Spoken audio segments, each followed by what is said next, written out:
मैं उसी दस्तार का आदी रहा हूँ उम्र भर, हाँ वही दस्तार जिसके साथ सर जाने लगे।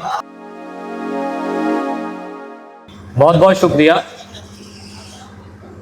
आज से पहले आप लोगों ने मुझे देखा ज़रूर है, कैमरा के पीछे बहुत देखा है, माइक के पीछे शायद पहली बार देख रहे हैं। हुआ यूँ कि ये उस वक्त की बात है जब माइक क्लोज़ हुआ करता था, आज ओपन हो गया है, तो मैं माइक पे आया हूँ। अब मैं ये नहीं जानता ये अच्छी बात है बुरी बात है। खैर, दो गज़ल मैं सुनाना चाहूँगा। पहली, दश्त के हालात देखे, दश्त के हालात देखे और घर जाने लगे, दश्त के हालात देखे और घर जाने लगे, ऐसा क्या मजनू है कि सहरा से डर जाने लगे। दश्त के हालात देखे और घर जाने लगे, ऐसा क्या मजनू है कि सहरा से डर जाने लगे।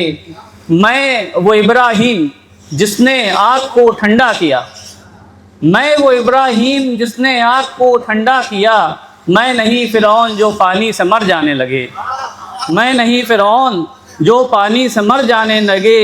मैं उसी दस्तार का आदी रहा हूँ उम्र भर, मैं उसी दस्तार का आदी रहा हूँ उम्र भर, हाँ वही दस्तार जिसके साथ सर जाने लगे, हाँ वही दस्तार जिसके साथ सर जाने लगे। संग में परवास करना है यकीनन कर मगर, संग में परवास करना है यकीनन कर मगर, इस बुलंदी पर जो तेरे बालों पर जाने लगे, इस बुलंदी पर जो तेरे बालों पर जाने लगे। किस कफस का डर है तुझको वो भी कम हो जाएगा, जिस कफस का डर है तुझको वो भी कम हो जाएगा। सोच कर रिजवान तुझको छोड़ कर जाने लगे, सोच कर रिजवान तुझको छोड़ कर जाने लगे। दूसरी गज़ल मैं आपको सुनाना चाहूँगा। ये कहीं ना एक ग्रीक राइटर हुए थे होमर, उन्होंने एक महाकाव्य लिखा था ओडिसी और इलियड, दो उन्होंने काव्य लिखे थे। ओडिसी की कहानी ये है कि इलियड के बाद शुरू होती है। हुआ ये कि उसका जो नायक था ओडिसियस, वो अपने घर वापसी, वो उस जंग को जीतने के बाद में घर वापसी के लिए था, लेकिन थोड़ा सा इगोइस्टिक आदमी था। रास्ते में उसने चैलेंज कर दिया ग्रीक गॉड को कि हाँ एक थोड़ा सा एक मसला हो गया। उसने कहा मैंने किया है, अपना नाम बता दिया था। तो पोसाइडन नाम के ग्रीक गॉड थे, उससे नाराज़ हो गए, बोले अब ऐसा है कि भाई साहब आप घर नहीं जा पाएंगे।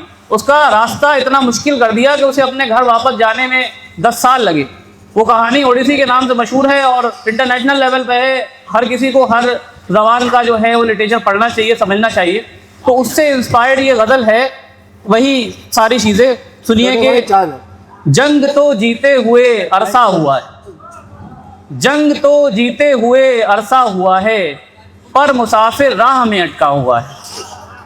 जंग तो जीते हुए अरसा हुआ है, पर मुसाफिर राह में अटका हुआ है। सब खुदाओं को खफा करके भी मैंने, सब खुदाओं को खफा करके भी मैंने, हौसला दिल में बहुत रखा हुआ है। सब खुदाओं को खफा करके भी मैंने, हौसला दिल में बहुत रखा हुआ है। घर मेरा करता है मुझसे इल्तिजाएं। ओडिसी जब वापस जा रहा था, उसका एक बच्चा था, उसकी एक वाइफ थी और शूटर नाम से कुछ लोग थे जो उसके घर को घेरे हुए थे, उसके पूरे राज्य को घेरे हुए थे। तो वो कहता है कि हौसला दिल में बहुत रखा हुआ है, घर मेरा करता है मुझसे इल्तिजाएं। एक दिया दहलीज पर रखा हुआ है, एक दिया दहलीज पर रखा हुआ है।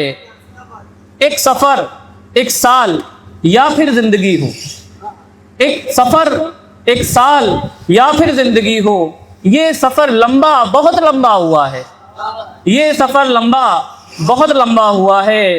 क्यों नहीं रिजवान कहते वो कहानी। That is why I am saying this story today here, because ये इंटरनेशनल लेवल की कहानी हम सबको पता होना चाहिए। बहुत अच्छा, इसको बोला जाता है कि ये इंटरनेशनल रामायण या महाभारत के लेवल की कहानी है, जो कि बहुत बड़ा एक महाकाव्य है और उसे समझना चाहिए, समझना ज़रूरी है, क्योंकि हम कहीं ना कहीं किसी ना किसी सफ़र में और सफ़र की वापसी हमें करना है। आखिरी शेर कि ये सफ़र लंबा बहुत लंबा हुआ है, क्यों नहीं रिजवान कहते वो कहानी, क्यों नहीं रिजवान कहते वो कहानी, जिस कहानी में ये सब लिखा हुआ। शुक्रिया।